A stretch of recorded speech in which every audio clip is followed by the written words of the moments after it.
scroll ko dito sa sa TikTok guys, may napanood ako about the story ng Labubu guys.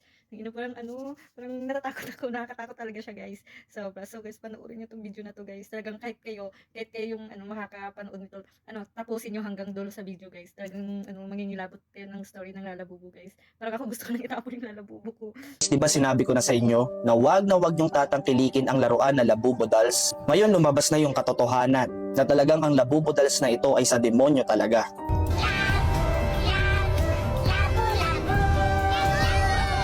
Sa video na ito, mas i-reveal pa natin na talagang ito ay hindi natin dapat tangkilikin, lalong-lalo na kung ikaw ay Kristiyano at galing sa Biblia ang pananampalataya mo. Medyo nabitin yung video natin ng una at hindi ko po nasabi sa inyo na ang gumawa ng Labubo Dolls na ito ay si Kasing Lung. Actually, itong si Kasing Lung, hindi lang Labubo Dolls pala ang kanyang ginawa. Meron pa siyang ibang mga laruan na ginawa, na mga monster dolls na ginawa. Andiyan na nga po si Taikoko, Zimomo, Labubu, Spooky. At napansin ko lang sa mga laruan na ito, talagang nakakatakot yung mga itsura nila. At yung pinaka-cute lang or medyo hindi lang nakakatakot ng konti na itsura ay ang Labubu. So si Labubu doll ay isang monster elves or mga duwende. Ito yung kumakalat sa mga tao. At ngayon matutuklasan natin na ang leader pala ng mga Labubu dolls or mga Labubu elves na mga duwende ay si Zimomo. Sa atin pong pagre-research, natuklasan po natin sa IG account ni Kasing Lung si Zimomo. At makikita natin talagang demonyong-demonyo yung itsura ng Zimomo doll na ito. Meron pang tatak ng 666. In the book of Revelation chapter 13 verse 18, makikita po natin ang tatak ng halimaw na 666. So ang numero ito po ay tatak ng demonyo.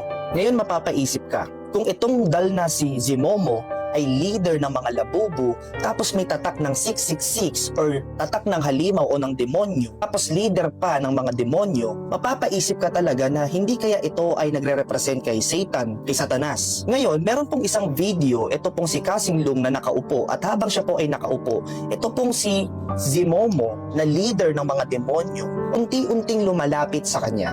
At nung nakalapit na po sa kanya, ito po ay kinuha ni Kasing Lung at ito ay kanyang itinaas. Ngayon balikan po natin yung IG account ni Kasing Lung. Doon po sa post niya na si Zimomo na may tatak ng 666, kung titignan po natin yung caption, meron pong nakalagay dito na #Alien666. Ngayon, tignan natin yung account na ito.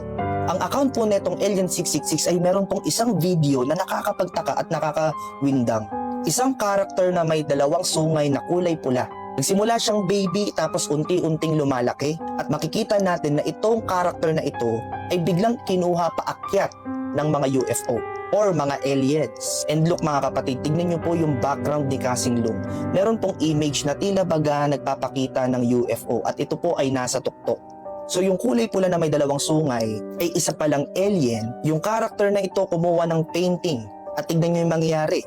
Biglang lalabas si Zimomo. Zimomo na may tatak ng 666, may sungay kulay pula. Another deception, another deceiving, another panlilinlang sa ating mga tao. Mga kapatid, alam nating lahat na tayong mga Kristiyano, we don't celebrate Halloween. Pero ito pong Labubo Dolls na ito ay nagse-celebrate ng Halloween. Ito po ay talagang makamundong gawain. Kaya nga po ulitin ko, kung ikaw ay isang tunay na Kristiyano, dapat hindi ka worldly or hindi ka makamundo at hindi ka dapat tumatangkilik ng laruang ito. Dami po ngayon mga naglalabasan ng mga Labubo Dolls na kung saan pinapakita talaga at pinopromote ang mga malademonyo, buhay, malademonyo, environment. Bilang pastor, lagi ko pa sinasabi sa church, kung gusto mo mapunta ng langit, dapat dito pa lang sa lupa, galawang pang langit ka na.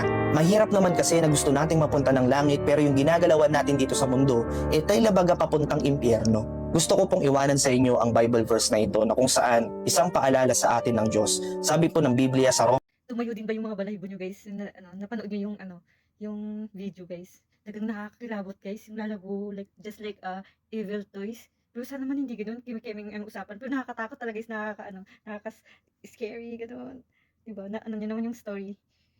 Nakakaba. Yun lang guys, parang hindi ako bubuksan ko lahat yung mga ilaw. Kasi ako guys, natutulog ako patay yung ilaw. Ngayon napanood ko yun. Parang natatakot ako, parang gusto ko na itapon yung labubo ko. Nakakaba. Sana hindi naman able guys. 'Di ba? Parang cute naman nila Labubu. Pero yung sa story, parang 'di ba? Parang nakakaba talaga tumatayo yung balahibo ko dun. Yun lang guys. Shinare ko lang yung napanood ko. Kasi scroll ko dito sa TikTok. Yun yung napanood ko. 'Di ba naging fan na ako ng Labubu. Yun pa yung behind the story or ano lang yun. Hindi natin alam, 'di ba? Bye-bye na guys. So scary yung Lalabubu, pero cutie pa rin siya. Nakakita ko, nakapanood ako ng story ng Lalabubu. What the fuck?